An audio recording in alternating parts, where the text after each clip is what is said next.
পৃথিবীতে একজন মানুষই শুধু জানতেন যে তিনি পৃথিবীতে কতদিন বাঁচবেন, সেটা হচ্ছে সাইয়েদনা আদম আলাইহিস সালাম। ওনাকে বলে দেওয়া হয়েছিল উমরুকা আলফু সানা, তুমি পৃথিবীতে বাঁচবে 1000 বছর। কয় বছর? সাইয়েদনা আদমের সামনে অনেকগুলো রূহ রাখা হলো। সাইয়েদনা আদম বললেন, এরা কারা? আল্লাহ বললেন, এরা হচ্ছে নাসালুক, তোমার বংশধর, পৃথিবীতে তোমার পরে এরা পৃথিবীতে আসবে। সাইয়েদনা আদম বললেন, আল্লাহ ওই যে একটা রূহ দেখা যায়, এটার নাম কি? আল্লাহ বললেন, হাদা ইবনুকা দাউদ, এটা তোমার ছেলে দাউদ, সে দুনিয়াতে নবী হয়ে আসবে, তার ছেলে সুলাইমানও নবী হয়ে আসবে।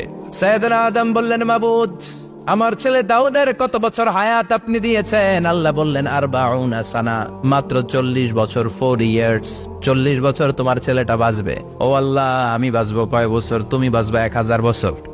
সুবহানাল্লাহ। সাইয়েদনা আদম বললেন, মাবুদ, এত ফুটফুটে সুন্দর আমার ছেলে দাউদ, মাত্র 40 বছর দিলেন কেন? জিদ মিন উমরিহি, বাড়ায়া দেন। সুপারিশ করতেছে পোলার লাইগা কে? বাবা। আল্লাহ আপনি বাড়ায়া দেন, আল্লাহকে বাড়ানো